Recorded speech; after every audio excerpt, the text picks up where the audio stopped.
queria agradecer. Eu Bom dia. gostaria de agradecer.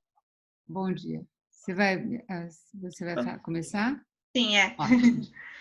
Então, bom dia a todos e todas, sejam todos bem-vindos ao nosso encontro Notícias Teológicas, cujo tema hoje é o Cristo Pantocrator, e a nossa convidada é a Vilma Tomaso, que é doutora em Ciências da Religião pela Pontifícia Universidade Católica de São Paulo, professora do Museu de Arte Sacra de São Paulo, professora pesquisadora e coordenadora do grupo de pesquisa Arte Sacra no Laboratório de Política, Comportamento e Mídia da PUC São Paulo, membro pesquisadora da Sociedade Brasileira de Teologia e Ciências da Religião, membro da Academia Marial de Aparecida, membro da Associação Latino-Americana de Literatura e Teologia, experiência na área de educação e filosofia, com ênfase em arte sacra, autora do livro Cristo Pantocrator, da origem às igrejas no Brasil, na obra de Cláudio Castro. Então, em nome da professora Maria Clara Bingmer, eu agradeço a sua disponibilidade e a sua presença, Vilma Tomás. Seja bem-vinda.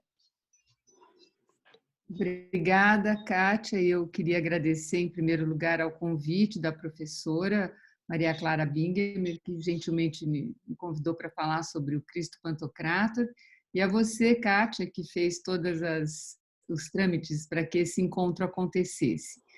Como nós temos pouco tempo e o livro e a pesquisa é grande, porque são 2.000 anos de arte sacra, o livro é esse.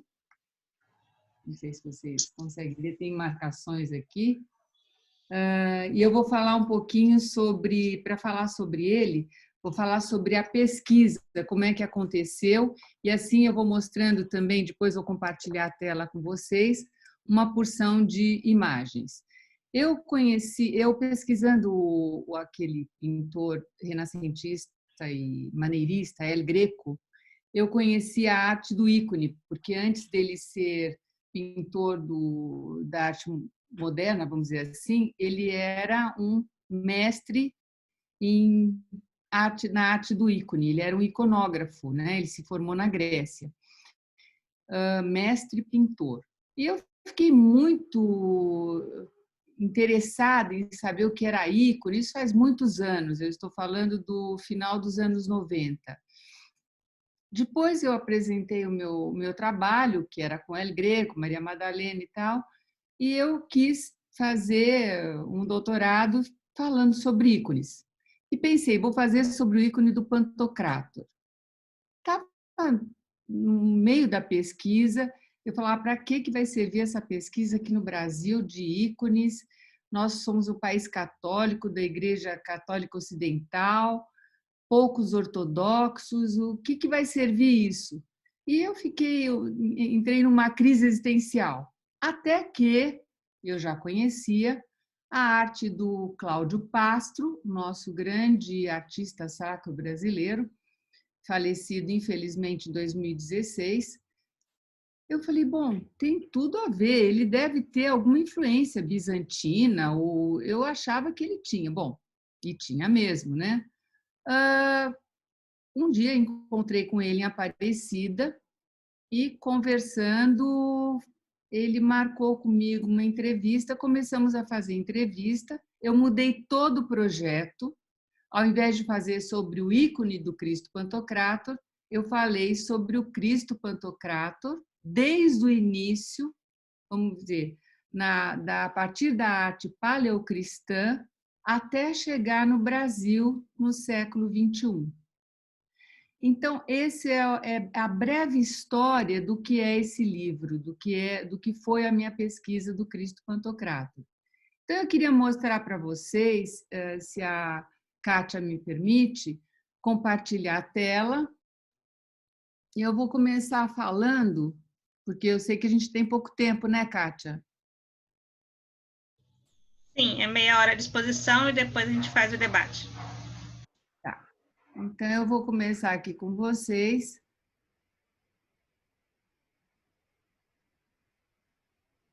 Deixa eu ver. Tá aqui. Aqui.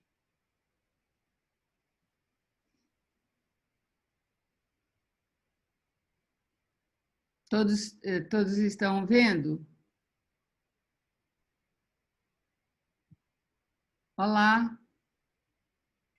Ainda não, professora. Não? Não.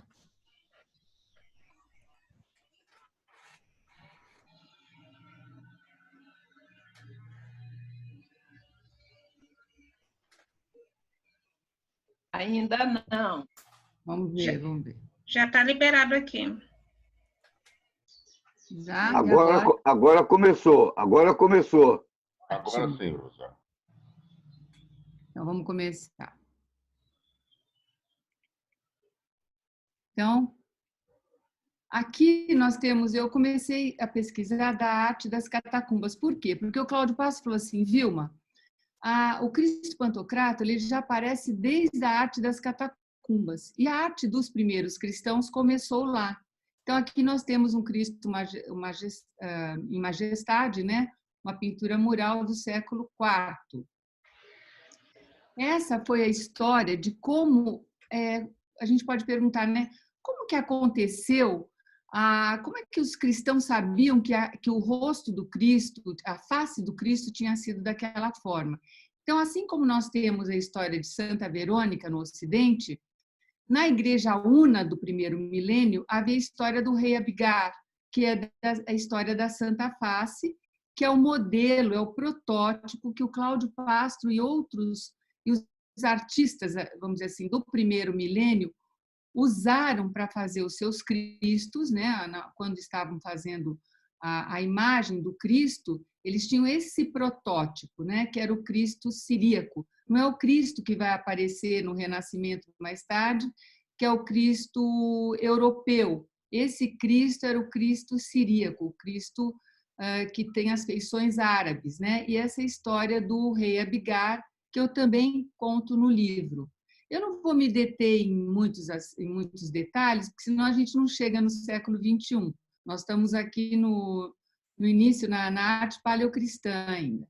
Então, aqui nós temos também, por exemplo, um Cristo do V século, já é um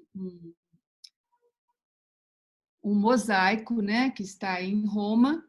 E uma coisa importante, vocês vão falar assim, por que você está falando da arte desde o começo, se o Cláudio Pastro é do século XX, vamos dizer assim. Ele nasceu em 1948.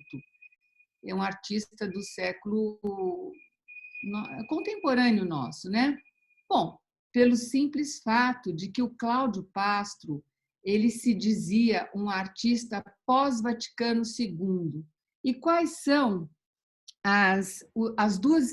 foram as duas intenções subjacentes do Concílio Vaticano II? Foram duas.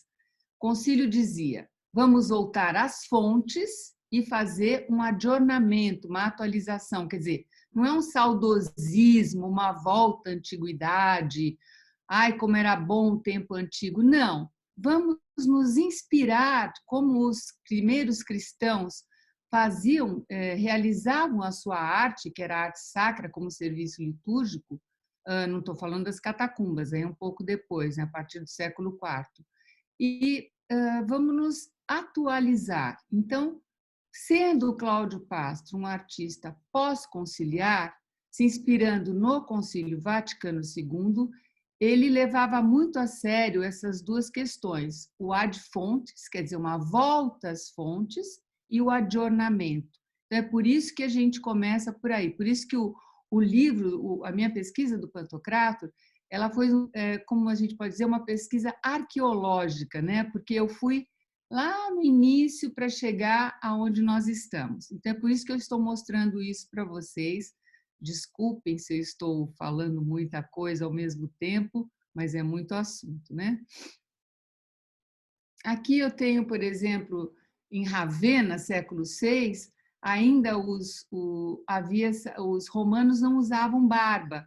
Então, eles tinham um modelo que eles usavam, era um modelo romano, né? Que é esse Cristo imberbe, vamos dizer assim. Esse é o bom pastor. É o mesmo Cristo em Ravenna, nesse lindo mosaico. E essa é a Santa Face, o Mandilhon, daquela história que eu contei do rei, que eu falei que eu citei para vocês do rei Abigar.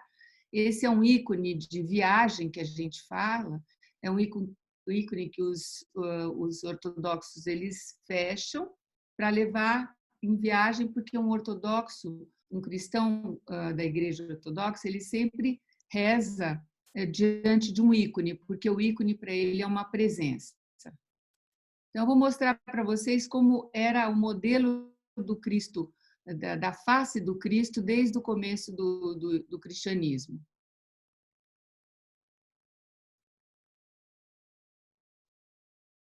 Esse é o mais conhecido nosso, né? Um dos poucos que ficou, que está no monastério de Santa Catarina do Monte Sinai, porque na época iconoclasta, o Islã quebrou muitas imagens, né? Então, tem sempre a mão que abençoa, né?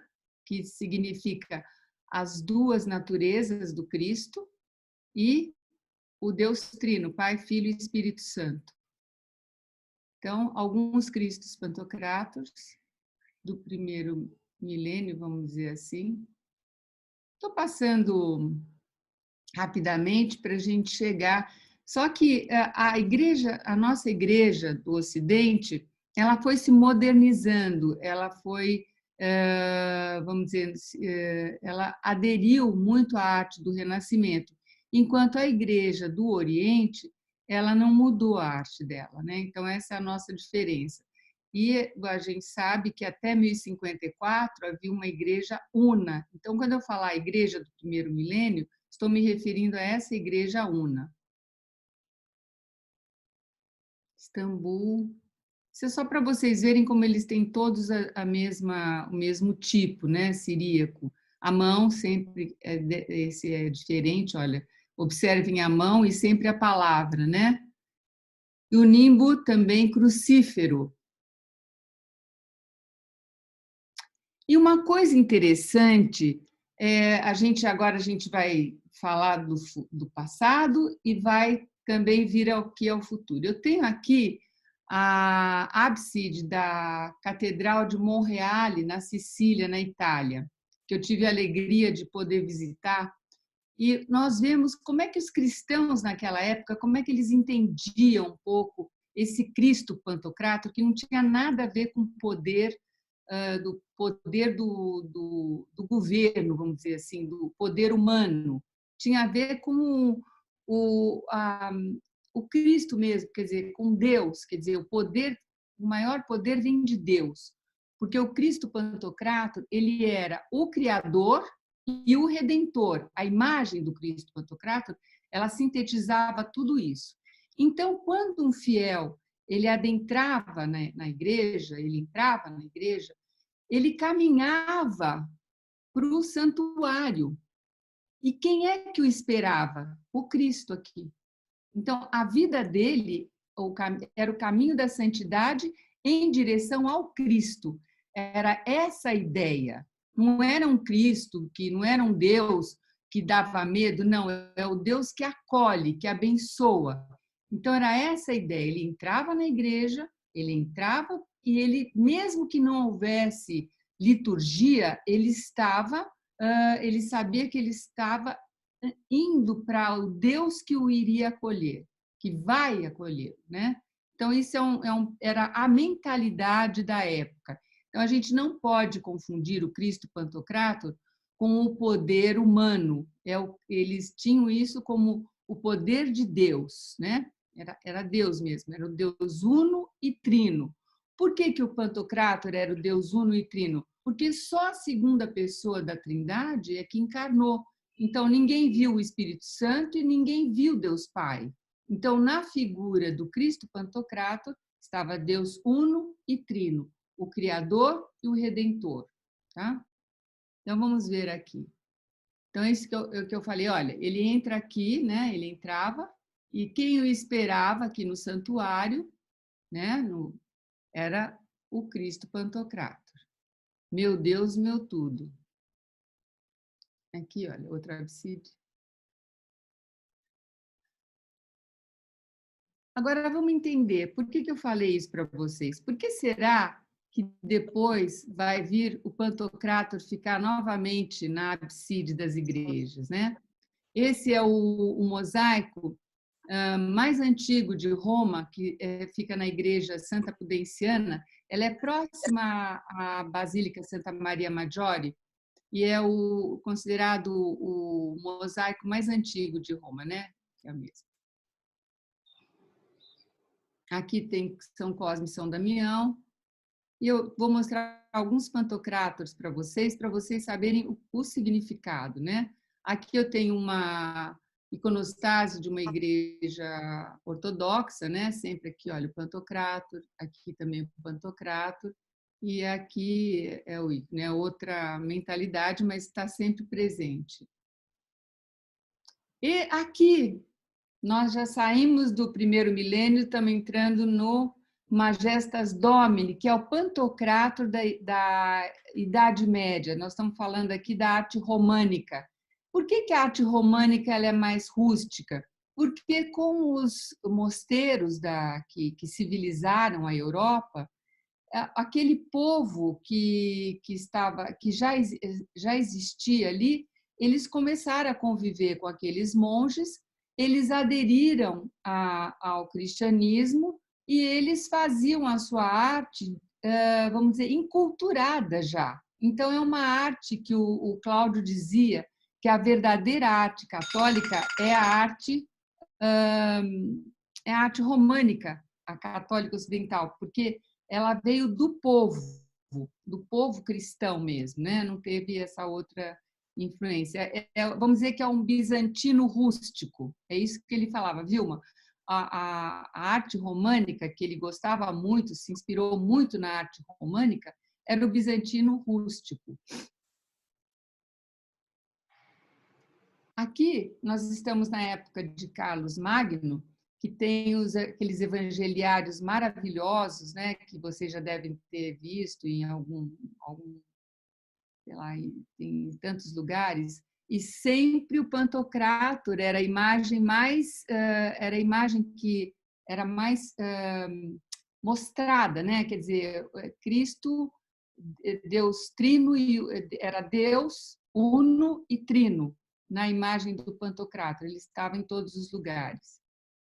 Olha aqui, nos recipientes de água benta, nós temos aqui, rapidamente, né? Outro evangeliário, olha aquele, olha que maravilha isso, em marfim. Aqui também, isso nós estamos falando da época românica aqui. Vejam como ele é um pouco a mão que abençoa as escrituras, né? Eu visitei um museu na Espanha, que é o museu que tem mais arte românica, que é onde o Cláudio Pastro estudou também, e aqui, essas imagens são de lá, tá? Olha esse Pantocrátor sempre ao meio, olha como ele é um pouco mais rústico, difere um pouco da arte bizantina. Estou passando aqui rapidamente para falar da arte românica. Olha, viram como ele é rústico? Porque era a arte que vinha do povo mesmo, né? Era uma arte muito bonita, porque era do povo que colocava o seu Cristo ali, o seu Deus ali. Também.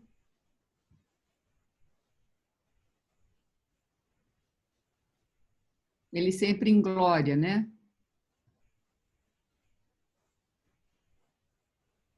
Também ele estava muito nos portais das igrejas, né?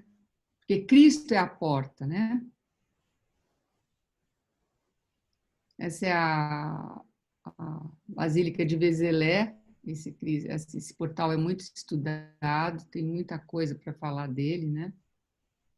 Aqui nós já vamos entrar no Renascimento. Vocês vejam a diferença, né? Eu tenho o Cristo crucificado, o Deus Pai velho, que se a gente pensar teologicamente, né, o tempo de Deus é diferente do nosso tempo, né? E será que há envelhecimento lá no, vamos dizer, no céu, no paraíso, né? Será que Deus é velho? Então, já entra uma arte naturalista diferente. Eu não estou dizendo que ela é feia, isso não entra aqui um juízo estético. Nós estamos falando de arte sacra como serviço litúrgico, né? Então, é o Cristo crucificado e o Deus e a pomba aqui do Espírito Santo, acima da cabeça de Deus Pai velho. Aqui eu tenho o famoso Michelangelo, né? O Juízo Final, que é muito falado, muito comentado, mas também é uma arte renascentista, naturalista, sempre lembrando, não sei, eu não falei para vocês, mas é bom saber que a arte, a verdadeira arte sacra, como ela remete a Deus, ela deve ser simbólica e não naturalista, né? Olha, o Deus aqui, o Cristo, né? Vejam quanto corpo, né, que tem. E é um Cristo que aí está irado, vamos dizer assim, né? Até eu sempre brinco com os meus alunos, falo que a Virgem Maria parece que está um pouco horrorizada, que ela não quer nem olhar. Mas é realmente uma obra de arte em estética, e a gente não pode dizer, nós estamos falando um olhar da arte sacra, tá? Não estamos falando, não estamos julgando a estética. Aqui também, olha, se a gente não, eu já fiz uma análise da Capela Sistina, o Deus que cria Adão, ele vai envelhecendo. Vocês vejam, quem prestar atenção na arte da Capela Sistina, quando ele cria Eva, ele já está bem mais velha, é como se Eva e saísse de cena. Fica o homem, nós estamos falando de uma época antropocêntrica, né? A época do Renascimento. Aqui também o El Greco, arte do Renascimento, que nós estamos já no maneirismo. Aqui eu tenho Matias Grunewald. E outra coisa, do Cristo em Glória, nós fomos passando para o Cristo morto, né? Então, até tem um historiador medievalista, todos devem conhecer, o Jacques Le Goff, em um dos livros dele ele fala, e a Europa se prostrava diante de um Deus morto, a Europa medieval, né? Se prostrava diante de um Deus morto, sendo que a crucifixão, ela foi um estado passageiro. Cristo foi crucificado, e era assim que tinha que acontecer, mas ele ressuscita, né? E parece que nós, do Ocidente, ficamos no crucificado, porque aqui, principalmente no Brasil, que as nossas igrejas são barroca, né, na maioria, parece que a gente tem essa cultura barroca, nós acostumamos, aí, nós crescemos vendo nas igrejas o Cristo morto, né? Enfim. Aqui também a arte do Renascimento, Tintoretto, muito importante, né? Aqui, Diego Velázquez. E não sei se vocês sabem, no primeiro milênio, o Cristo era apresentado crucificado e ressuscitado. Então, vocês vejam, isso aqui é do século VII. Eu tenho o Cristo crucificado, vestido, né, como rei, porque ele nasceu rei, foi crucificado rei e ressuscitou rei. Ele está vivo, quer dizer, ele foi crucificado, está vivo. Isso é do século VII. Essa igreja fica no Fórum Romano, esqueci o nome agora, mas está em Roma, no Fórum Romano. Cláudio Pastro também se inspirou numa arte que surgia na Alemanha, chamada arte de Beuron. Quem conhece São Paulo, o Mosteiro de São Bento, toda a arte do Mosteiro de São Bento é a arte de Beuron, que eram esses monges dessa cidade de Beuron, desse mosteiro de Beuron, Alemanha, que eles já começavam a fazer uma arte diferente, sob essa inspiração, antes do concílio. Nós estamos falando do final do século XIX. Essa é a arte de Beuron, que inspirou também Cláudio Pastro, ele estudou lá também, ele esteve em Boiron também. E uma outra inspiração que o Cláudio teve para fazer os Cristos Pantocrátoros dele foi da arte moderna. Nós vamos ver agora essa igreja Nossa Senhora do Rosário, que é das Irmãs Dominicanas, feita do sul da França, né? Que é quem fez foi o Henri Matisse.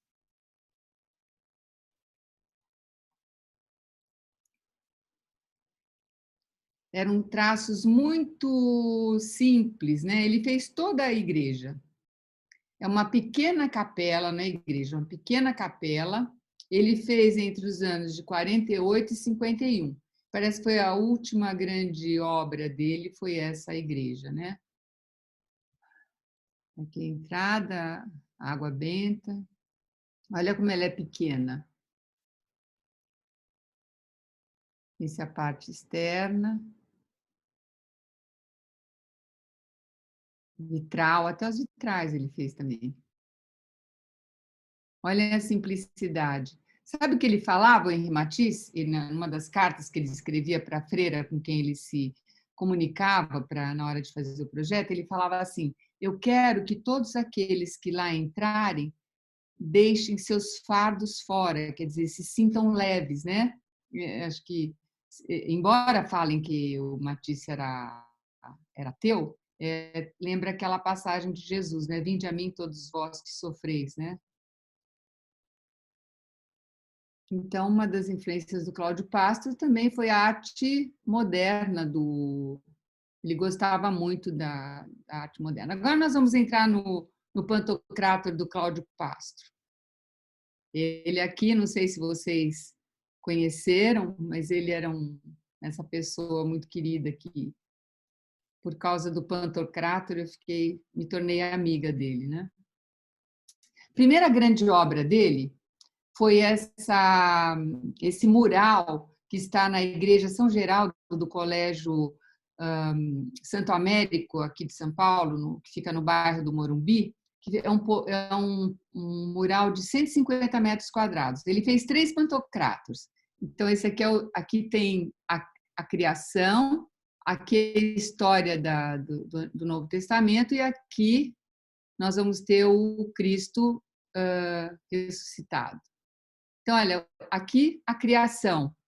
Por que ele coloca, olha só, olha o rosto de Deus, é o Cristo, porque Deus nunca ninguém viu, né? Deus Pai, só o Filho. Então, aqui é a criação do mundo. Aqui, olha só, vocês lembram que eu falei que no primeiro milênio, o crucificado, ele era crucificado e vivo, e ressuscitado? Olha só, ele está crucificado e ressuscitado. Que o branco é a cor do Cristo ressuscitado, né? Porque se a gente ficar só no crucificado, eu acho que a mensagem é muito triste do Evangelho, né? Então, houve a cruz, tem que haver a cruz. Nenhum cristão passa sem a cruz. Mas ele passa pela cruz porque ele sabe que é um estado passageiro, a ressurreição, né? E aqui, do outro lado, né, do lado direito, o Cristo ressuscitado. Então, para lembrar, olha, esse Cristo. Isso ele fez nos anos 80, gente. A primeira vez que eu vi esse mural, meus filhos estudaram no Colégio Santo Américo, sabe? Eu achei tudo muito. Eu falei, nossa, eu gostei, mas eu não entendia muita coisa, né? Depois é que eu fui entendendo. E é assim, a história da salvação. Quem olha aquele mural, quando você vê esse mural, está contida a história da salvação. Muitos monges, quando faziam as suas homilias lá, eles pegam aquele apontador de laser e falam sobre o evangelho do dia apontando o mural. É muito interessante, é realmente uma arte mistagógica mesmo, leva ao mistério.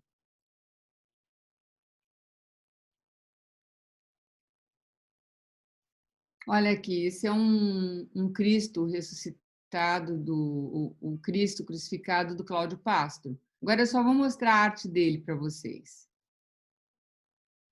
Vou mostrar várias obras dele, já está acabando, porque a Kátia me falou que são meia hora, né, Kátia?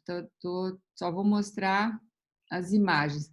Essa capela fica aqui no bairro da Pompeia, em São Paulo, é uma capela das irmãs Andrelinas.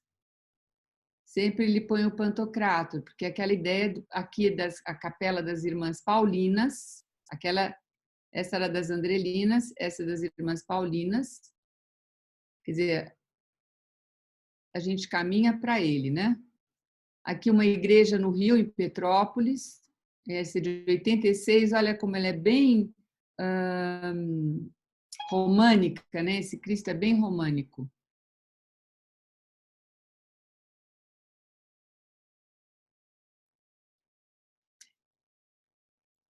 Esse é mais bizantino, vocês percebem?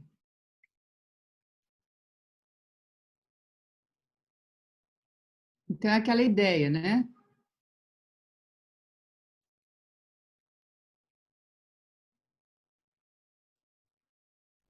Quer dizer, depois do Concílio Vaticano, é o Senhor e o seu povo, né? Na celebração. O Senhor e o seu povo.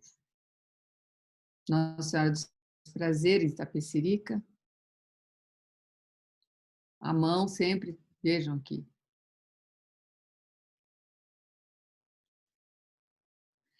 Essa casa de São Lucas, na verdade, foi uma casa onde o Cláudio morou, né? Depois, agora pertence à Diocese de Campo Limpo. Olha aqui, é uma pequena capela que era uma casa do Cláudio Pastro.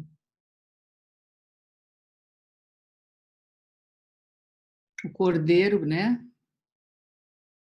E ele se inspirou sempre muito no livro do Apocalipse.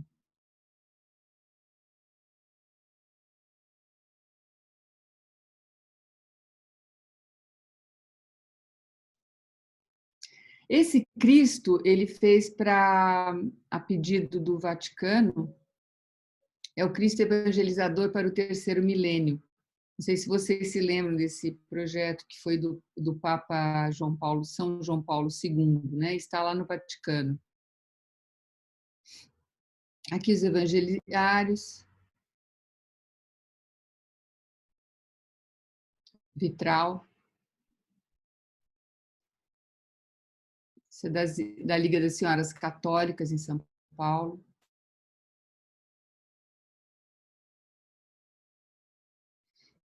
Nossa Senhora dos Apóstolos.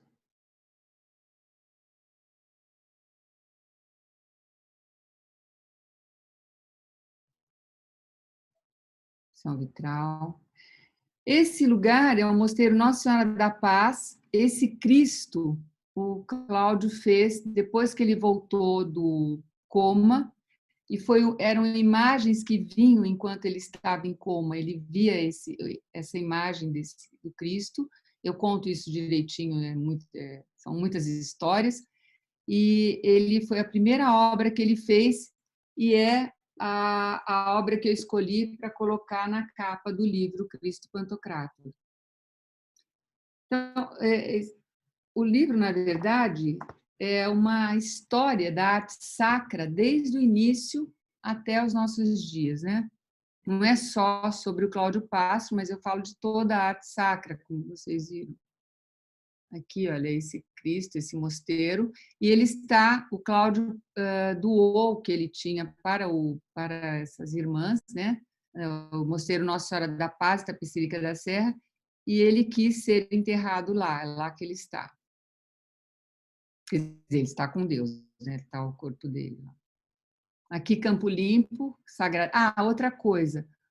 Cristo sempre é Pantocrator, desde que nasceu, por causa isso sempre foi muito marcado na arte sacra, por causa da heresia ariana. Também a gente fala bastante disso lá. Aqui, a Abadia de Santa Maria, em São Paulo.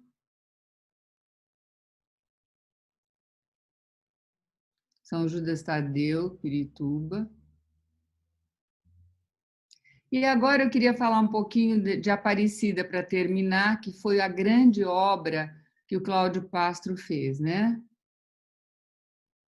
Essa foto eu tirei, foi agora em março que eu estive lá. Do Hotel Nossa Senhora da Rainha, a gente consegue, Nossa Senhora do Brasil, a gente consegue fazer essa foto aqui. Olha, uma imagem encontrada em 1717, tão pequena, deu todo gerou todo esse santuário maravilhoso, né? É sempre Nossa Senhora. Aqui o Pantocrátor, que está em Aparecida, né? Com as Santas Mulheres ao redor. Aqui tem outro Pantocrátor que ele fez, que é na Torre. Tem um lugar que a gente vai em Aparecida, você, quem conhece, sabe? Quem não conhece, depois pode ir lá e vai ver. Eu acho que todo mundo deve fazer uma visita em Aparecida. É onde sobe para a torre, né? E lá no hall, na entrada, tem também esse Pantocrátor. Uma coisa interessante que o Cláudio fez, porque uma das coisas que, por causa do devocionismo que aconteceu a partir após a arte que eu falei para vocês, a arte românica, começa no gótico, foi muito devocionismo. Então, as pessoas parece que tinham devoção ao santo e foram esquecendo que Cristo é o centro, né? Quer dizer, nós somos a Igreja Católica é uma religião monoteísta, mas o nosso monoteísmo é diferente, porque nós temos Deus uno e trino, né? Então, uma das coisas é que fixa bem no Concílio Vaticano II essa centralidade do Cristo, né? Então, o altar, eu queria só chamar a atenção de vocês, porque o altar é assim, quadrado, tem que ser quadrado em pedra, né? É como se ele fosse jogado na água, e essa água, que é esse zigue-zague que vocês veem aqui, é a representação da água na arte indígena, né? E ele, quando ele fez o piso de Aparecida, ele se inspirou na leitura do livro de Ezequiel 47, que fala da água do templo, né? Então, olha que interessante. E essa água, ela permeia o templo todo. Às vezes são detalhes que a gente perde, né? Olha aqui. Aqui dá para ver mais perto. Aqui já com o baldaquino pronto, porque aqui, olha, estão vendo que aqui não tinha ainda o baldaquino? Aqui com o baldaquino pronto, foi inaugurado em 2017, né? Quando a Aparecida fez 300 anos. E olha a água como ela permeia todo o santuário. Porque são detalhes que a gente perde. Olha aqui a água também entrando aqui na Capela do Santíssimo, que fica em Aparecida, dentro mesmo da Basílica. Aqui a água também permeando a Capela dos Apóstolos, que é a capela onde que o Papa reza quando vai lá, é uma capela privada, né? Que onde fica a imagem quando vira, ela volta para essa capela que fica acima. Não se pode muito visitar. Aqui o baldaquino pronto, né? Sempre a água permeando tudo. E aqui a última obra do Cláudio, essa parte de trás. Por fora, nos corredores, a gente vê essa imagem, esse vitral, que, na verdade, para frente ele dá para essa aqui. É a sacristia do santuário, né? Então, aqui de fora a gente vê assim, dentro é assim. Foi a última obra do Cláudio em Aparecida, está assinada aqui, ó, não dá para ver, porque eu tirei essa foto com as cadeiras, ficou meio, não está muito boa, mas é de 2016.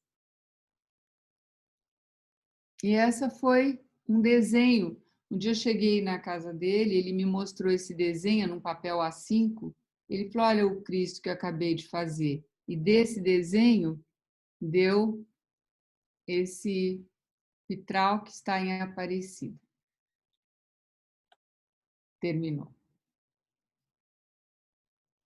Gente, agora eu espero as perguntas de vocês. Muito obrigada, professora Vilma, pela bela exposição. Obrigado. Então, agora eu abro para as perguntas. Podem levantar a mãozinha ou se inscrever no chat.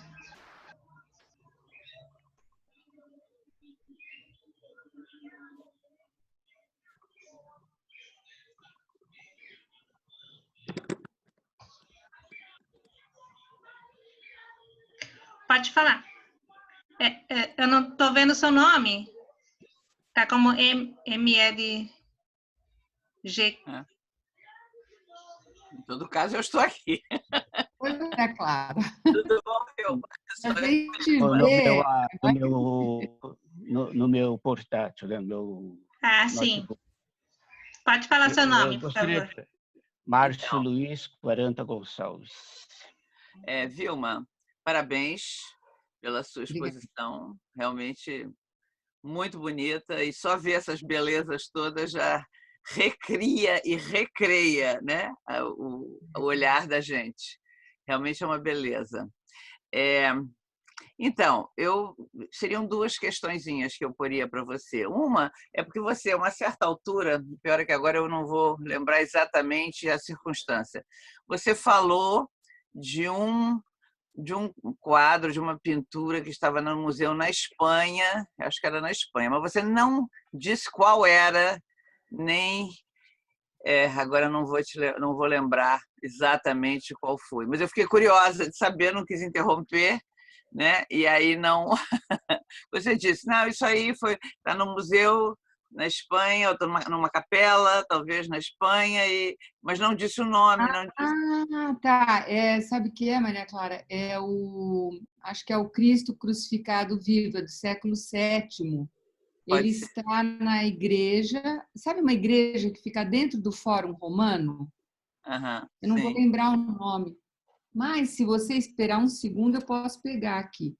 A igreja do Fórum Romano era do século VII. Você aguarda um segundo que eu pego aqui? Sim. É tanta informação que você sabe, né? É muita coisa. A nossa cabeça já não está tão boa como era antigamente. Pior que é um livro que eu ajudei a organizar. Vou mostrar já para vocês, que eu recomendo, que é o livro do Padre Rupnik.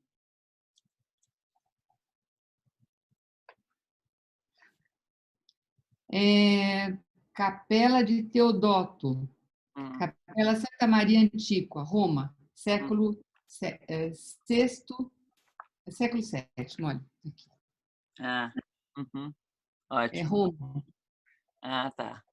E então, bonito, né? É muito bonita essa imagem do Cristo muito morto linda, e ressuscitado, né? Muito bonito. E a outra pergunta é mais prospectiva, assim. Como você vê a situação e o futuro da arte sacra nesse momento que nós estamos vivendo, né?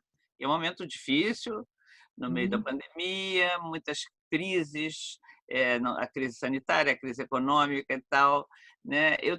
A gente tem visto algumas tentativas de arte que retratam os profissionais da saúde e tal, mas, enfim, eu acho que tudo isso vai gerar um novo capítulo, talvez, na história da arte sacra no mundo. Como que você, que se dedica a isso e que conhece profundamente, vê esse futuro, né, dessa arte sacra? Há novos artistas sacros, há jovens interessados nisso, há gente trabalhando, né?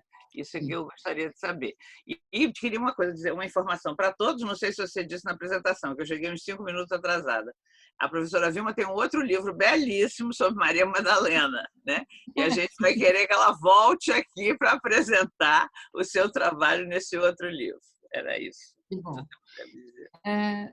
sobre a arte sacra, quais são as minhas expectativas? Não, o que eu penso? Eu tenho acompanhado algumas apresentações, algumas falas de pessoas importantes nesse sentido.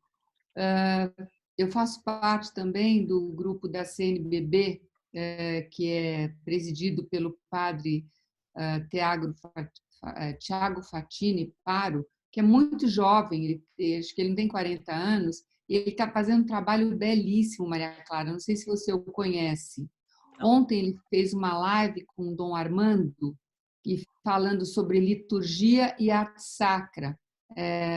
E há muitos artistas jovens, graças a Deus, muitos inspirados em Cláudio Pastro, muitos, e eu conheço alguns, muitos fazendo trabalhos belíssimos, porque a arte ela é mistagógica, né? Ela é um serviço litúrgico, ela foge daquela estética do belo, porque falando do tempo que nós estamos vivendo hoje, que é um tempo diferente, sofrido, a gente não sabe o que vai acontecer, não tem nada na história que a gente possa falar, bom, aconteceu assim na história, mas aconteceu, por exemplo, a peste negra, mas foi local, né? Agora é mundial, há outras coisas acontecendo junto com isso, não há só a pandemia, quer dizer, nós estamos num tempo muito diferente.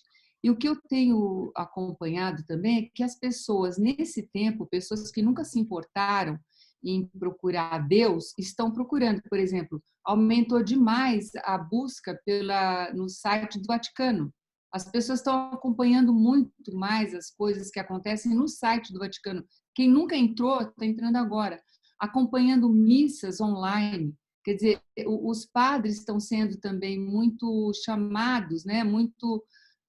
As pessoas estão buscando a Deus. Quer dizer, só isso aqui não basta. As pessoas estão fazendo outra pergunta, né? Para que eu tenho tanta coisa, tanta roupa no armário, tanto isso? O que vale isso? Quer dizer, eu acho que nós estamos num momento diferente e, ao mesmo tempo, um momento de muita reflexão. Eu acho que, eu não sei, eu acho que pode mudar alguma coisa, mas a arte, o que acontece? É um caminho mistagógico, um caminho de santidade. Então, essa visão do belo, inclusive, está mudando, porque uma coisa interessante que eu tenho estudado muito a beleza, porque o Cláudio falava também muito sobre beleza, né? Dos três transcendentais, o bem, a verdade e o belo, nós sempre demos aqui no Ocidente muito mais ênfase ao bem e à verdade. A beleza não, só que a beleza é o quê? A síntese desses dois. Uma verdade que não é bela, ela é cruel. Um bem que não é verdadeiro, um bem que não é belo, é uma ditadura do bem. Então, eu acho que a minha ideia é boa, que eu vou fazer o bem e eu, na verdade, lanço uma ditadura do bem. A gente vê quantas ideologias levaram as pessoas a tanto sofrimento, né? Porque as pessoas têm uma ideia, colocam essa ideia, obrigam os outros a seguirem essa ideia e acaba trazendo muito mais sofrimento e muito mais tristeza e feiura, vamos dizer assim, ao invés de beleza. Então, eu acho que essas coisas, eu não vou dizer para todos, viu, Maria Clara, porque cada pessoa é uma, o ser humano é complexo, mas para as pessoas que acho que refletem, eu acho que muita coisa pode mudar. E graças a Deus, há muitos artistas novos com essa mentalidade, querendo estudar liturgia, porque um artista sacro que não entende de liturgia, ele não é um bom artista sacro. Tanto é que o Cláudio Pastro, ele entendia muito de liturgia, ele estudava liturgia, ele falava que um artista sacro não é um decorador de igreja, ele prepara o espaço litúrgico para uma presença. Quer dizer, que é tudo muito diferente, sabe? Não é uma representação. Na celebração eucarística, que é a essência do cristianismo católico, né? A essência, a Eucaristia, Jesus, a gente não vê Cristo como uma memória, é como uma presença. Por isso a imagem do Pantocrátor é diferente. É ele que está lá e o seu povo, e nós, o seu povo aqui. Não há essa diferença, não tem essa divisão. Nós e eles. Quer dizer, Santo Agostinho, quando ele comungava, falava o corpo de Cristo, ele falava, eu estou aí. Quer dizer, nós no ofertório, nós nos colocamos ali também. Quer dizer, se você não entende, o artista não entende tudo isso, ele não consegue fazer uma arte que chegue nessa grandeza que, por exemplo, um Cláudio Pastro conseguiu fazer, que infelizmente é muito pouco entendida ainda, né? Mas eu acho que aos poucos ela está... Desculpa se eu me estendi. Não, tudo bem. Obrigada. Tem várias perguntas aí para você. O Marcos Luiz queria fazer uma pergunta, Marcos?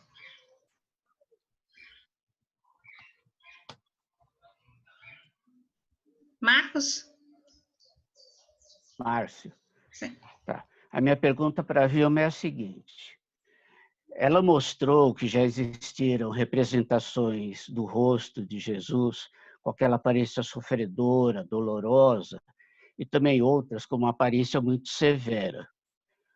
O Cláudio, a meu ver, ele coloca o corpo, o rosto de Cristo com um leve sorriso, mas um pouquinho sisudo, sério, mas não chega a ser ameaçador e também está muito longe de ser doloroso. Até que ponto, Vilma, isso representaria as escolas que Cláudio estudou para formar o seu próprio estilo? Olha, ela realmente, o Cláudio não dizia sisudo, ele usava um termo que é hierático, né? Que ele fala que a arte sacra deve ser hierática, quer dizer, ele não está nem sorrindo e nem sério, ele, na verdade, quer ser acolhedor, na verdade, né? A presença dele. Agora, você pergunta a influência toda, né? Você vê nesse Cristo dele a arte bizantina, você vê o românico, inclusive a moderna também, nos traços, né? E, como eu te falei, o protótipo vem daquela imagem do primeiro milênio, que é da história da tradição do rei Abigar de Edessa. Então, é um Cristo que abençoa e acolhe, quer dizer, vinde a mim. Não sei se eu respondi sua pergunta. Sim. Agora eu passo a palavra para a Silvia. Bom dia, grupo. Bom dia, Vilma. Bom dia, Silvia. Eu gostaria que você me explicasse o que é uma pesquisa arqueológica e se há uma diferença de pesquisa arqueológica para pesquisa iconográfica. Tá, eu falei arqueológica pelo seguinte, Silvia. Eu estava pesquisando, não sei se você pegou desde o começo, eu contei que eu estava pesquisando o ícone do Pantocrator. E teve um momento que eu achei que essa pesquisa de ícone do Pantocrator não ia servir para nada no Brasil, porque nós somos um país, quer dizer, a nossa igreja, na sua maioria, é católica romana e não ortodoxa, né? Existe ortodoxa, mas não é a maioria.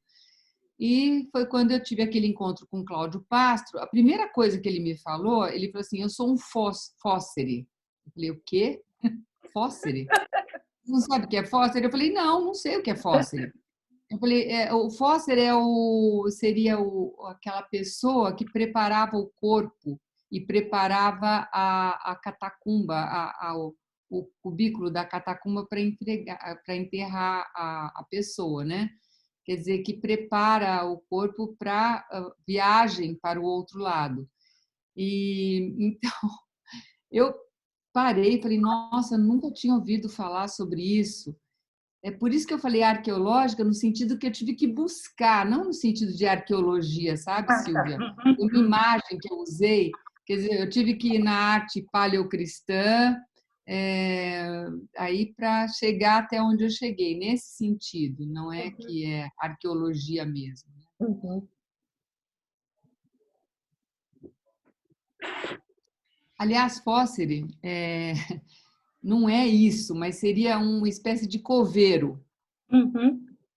Porque o coveiro ele só acaba para enterrar, né? O fóssile não, ele preparava a família, preparava o corpo, enfim, era um pouco mais, um pouco diferente. Mas ele se autodenominava um fóssile. Você imagina eu saber o que era isso? Aí fui saber, né? Lógico. Obrigada, Silvia, pela sua participação. Agora passo a palavra para o Fernando Barcelo. Olá, professora, tudo bom? A gente Olá, já Fernanda. se encontrou da última vez no curso que foi É oferecido aqui na verdade, PUC. Foi muito verdade. interessante. E hoje, como é de costume, né, a gente sempre fica com alguma questão que é só para a título de curiosidade mesmo. A senhora tinha dito nessa apresentação que o Cristo Pantocrator ele representa a Trindade, ou seja, Sim, é uma representação da Trindade porque Jesus é a encarnação, então a partir dela que a representação da Trindade pode ser feita. Isso essa é uma regra para o Cristo Pantocrator desde quando, né, esse pensamento se estabeleceu? É a minha pergunta, porque tem a ver com a expressão que a professora Maria Clara, que é minha professora aqui no mestrado e minha orientadora, sempre coloca, que é a questão do Karl Rahner, quando ele fala que a trindade econômica é a trindade imanente e vice-versa. Então, Cristo Pantocrator, de alguma forma, representa essa percepção antropológica do Karl Rahner. Por isso a minha pergunta. tá. Eu não vou falar do Karl Rahner, porque isso eu deixo para a professora Maria Clara, eu vou falar da arte. A Igreja demorou 8 séculos para sistematizar a teologia da arte. E foi no Concílio de Nicéia, o segundo Concílio de Nicéia, no século VIII, que a imagem do Pantocrator, a imagem de Cristo, a primeira imagem, né, foi, entre aspas, gente, autorizada. Vocês vejam como a Igreja ela é sábia, né? Porque todas as decisões dela são tomadas com muita inspiração do Espírito Santo é bom, mas com muita cautela e sempre em muita oração. E nesse concílio, cuja primeira imagem que foi, entre aspas, autorizada, foi a do Cristo, eles nem imaginavam fazer o Cristo, por exemplo, Deus Pai e o Espírito Santo. Então, na imagem do Cristo, desde esse concílio, estão unidos, vamos dizer assim, o Pai e o Espírito Santo. É como eu falei, na imagem do Pantocrator tem o Criador e o Redentor, que na verdade são unidos pelo amor do Espírito Santo. Então, essa economia da Trindade é muito bonita, está lá. Os ortodoxos, por exemplo, acham um horror a nossa igreja do Ocidente ter feito esse Cristo, esse Deus Pai velho, porque a gente não existe esse Cronos, né, no céu, vamos dizer assim. E o que a gente tem como representação da Trindade em ícone, por exemplo, a começar pelo ícone do Andrei Rublev, que foi inspirado naquela passagem do Gênesis, que é na acolhida de Abrão dos 3 anjos, né? Quando ele vai anunciar que Sara vai ser mãe, ela dá risada, porque ela tem não sei quantos anos, e a partir desse texto, que já existiam muitas imagens, né, de Abraão recebendo, acolhendo, né, acolhida é a coisa mais difícil para o ser humano, acolhendo esses 3 anjos, né, que foram anunciar para ele, e o Andrei Rublev, então, esse grande iconógrafo russo, faz o ícone da Santíssima Trindade. Mas os 3 anjos são iguais, quem conhece o ícone sabe, os 3 anjos são iguais. Não sei se eu respondi, cadê o Fernando? Sumiu? Cadê ele? Estou aqui. Estou vendo o Lindoberg aí. Respondeu sim, perfeito. Tá bom, que bom. Obrigado, professor. Tudo aqui na tela, né?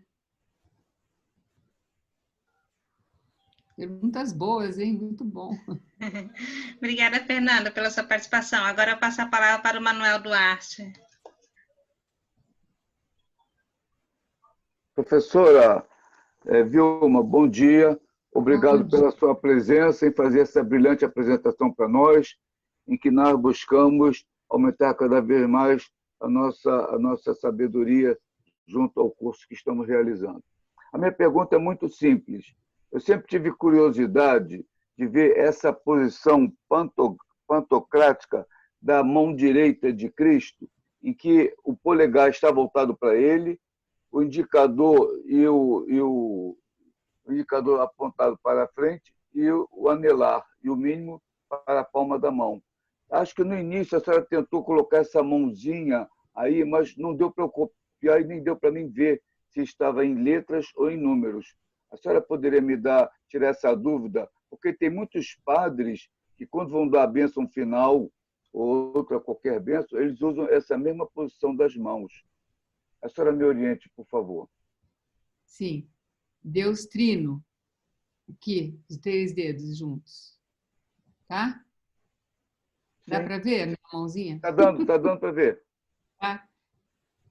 Pai, Filho e Espírito Santo. Deus e homem. Concílio de Calcedônia, divina humanidade, a divina humanidade. Que nós temos também. Se Cristo, se o Verbo se fez carne, porque é uma coisa interessante isso, que a gente perdeu essa dimensão, viu, Manuel? Nós também somos divino-humanos. Nós também somos. Porque nós fomos feitos, se a gente pensar no livro do Gênesis, Deus pegou tudo aquilo que ele tinha feito, quer dizer, o barro, tudo que já tinha sido formado, né? Tudo que já tinha sido criado, desculpa, tudo aquilo que tinha criado, só que ele soprou. Os únicos os seres que têm o sopro de Deus somos nós, por isso que nós somos divino-humanos também, assim como Cristo. E a gente foi perdendo essa dimensão. É nisso que a arte também tem que levar o ser humano. Eu estou falando de Concílio de Calcedônia, não é uma coisa nova. É lembrar que nós fazemos parte também dessa divina humanidade, né? Isso que é muito bonito esse gesto. Muito obrigado pela sua orientação e a explicação que foi excelente. Tirou realmente a minha dúvida. E aqui no livro tem a mãozinha aqui, tem toda essa explicação, viu, Manuel? Se interessar, tem toda essa explicação. Agradeço pela indicação. Muito obrigado. Obrigada, Manuel, pela sua participação. Agora eu passo a palavra para o Arthur Torres. Bom dia, professora Vilma. Bom dia aos colegas. A minha pergunta seria a mesma pergunta do Manuel, que já foi esclarecida. E aí, agora, tendo esse aprofundamento, né, em relação à posição dos dedos, etc., nada mais justo do que verificarmos no seu livro, né? E agradeço imensamente a sua disponibilidade em estar conosco mais uma vez nessa aula que é fantástica, mistagógica, litúrgica, enfim. Muito obrigado, professora Vilma. Eu que agradeço vocês. Obrigada, Arthur. Obrigada, Arthur. Agora passa a palavra para o Lindoberg. Olá, Vilma. Quanto tempo, hein? Tudo bem? Quanto tempo? Bom te ver, Lindoberg. Primeira informação, você viu que o seu excelente artigo que foi apresentado na Alalite foi publicado na Teo Literária, né? Eu vi. Eu não tinha visto. Pois é. É mais um comentário do que uma pergunta, mais uma reflexão, né? Acho que o Cláudio Pastro deixou bastante discípulo, direto e indiretamente, no Brasil, né? O que eu observei há um tempo aqui no interior do Nordeste, sobretudo, é que há um movimento que está acabando com os altares antigos das igrejas do século XVIII, XIX, que são aqueles altares de madeira, para fazer figuras representativas, baseadas no Cláudio Pastro, no altar principal. Quer dizer, ao mesmo tempo que isso é interessante, porque você tem uma renovação da arte, você está acabando com uma arte, uma tradição de arte, para substituir por ela. O que é que tu pensa com relação a isso? Olha, Lindoberg, isso é uma coisa bem delicada, viu? Porque se é uma obra de arte realmente importante, não deveria acontecer isso. Não deveria acontecer. Ou então o altar poderia ser desmontado, colocado em outro lugar, mas assim, a destruição da arte, isso eu sou contra. E o que acontece? É uma coisa muito perigosa mesmo, você tem razão. Falta informação, né? E formação. Uma coisa que o Concílio Vaticano II pede é que os seminários, os seminaristas sejam preparados na arte. Isso é um pedido que está, acho que no Sacrosanto Concílio, né, como a gente fala. Tem que haver uma preparação para os seminaristas, para os teólogos, enfim. E até onde eu saiba, no Brasil, pouquíssimos seminários fazem isso. Por exemplo, por outro lado, há padres que também não gostam da arte do Cláudio Pastro. Ele fez murais belíssimos, o padre vai lá e pinta tudo de branco.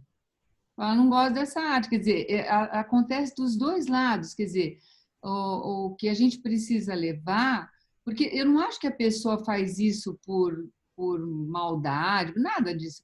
Ela não sabe. Ela fala, mas isso aqui está muito feio, eu vou pôr um santo aqui. Então, a hora que houver uma preparação, eu acho que não vai acontecer nem de um lado e nem de outro. Eu sou contra fazer isso. Realmente não é isso que faz. Isso é um iconoclasmo, né?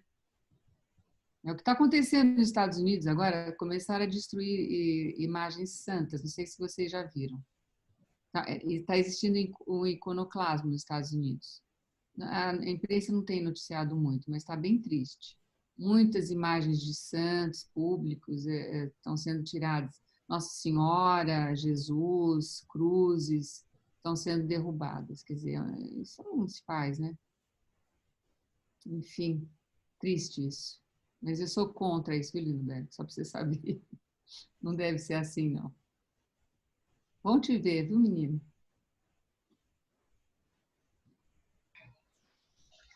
Obrigada, Lindbergh, pela participação. Não sei se mais alguém tem alguma pergunta, alguma observação. Não, né? A Maria Pereira gostaria de saber como adquirir o livro, Vilma, se você puder nos dizer. Olha, o livro é da Paulus. A Paulus tem uma distribuição grande. Tem no Submarino, tem na Amazon, tem nos sites da Paulus. Tem aqui em São Paulo, eu não sei de onde você é, de onde você é quem fez a pergunta, mas aqui em São Paulo tem na Livraria da Vila, tem várias livrarias assim, mas não é difícil de encontrar. Uma coisa boa que eu fiquei sabendo ao mês passado é que a Paulus também vai lançar em e-book o livro do Pantocrator. E vai ser lançado em Portugal também. Bom, né? Muito bom. A professora Maria Clara pediu desculpa que ela teve que sair para dar aula, mas tem muitos agradecimentos aqui. A Maria Pereira disse que é de Umuarama, Paraná. Ah, tá. Muitos agradecimentos aqui no chat para você. Muito obrigada, professora Vilma, por toda essa belíssima exposição do Cristo Pantocrator, e obrigada a todos pela participação. Eu que agradeço o convite da professora, sua mediação, Kátia, muito simpática, a pergunta de todos vocês, a presença de todos vocês, muita alegria no meu coração, viu, gente? Uma boa semana para vocês. Obrigada. Só lembrando, quem não colocou o nome e e-mail, por favor, coloca no chat, e essa palestra será disponibilizada no YouTube. Obrigada. Obrigada.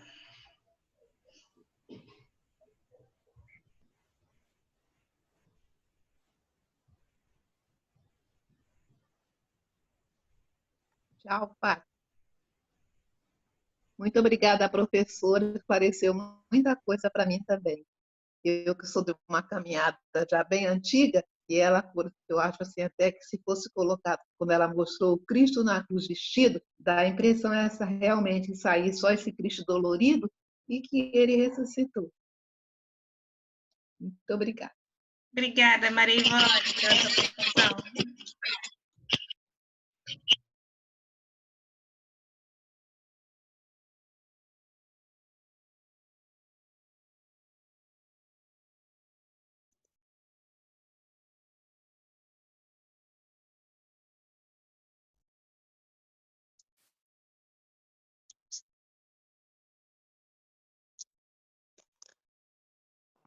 Bom dia, Vilma. Obrigado. Foi muito bonito. Foi muito bom te ouvir falar sobre o seu livro, praticamente, né, foi muito bom mesmo. Né? Quer dizer, tenho olhado, tenho... Né? Oh, meu Deus, peraí. Não gostei.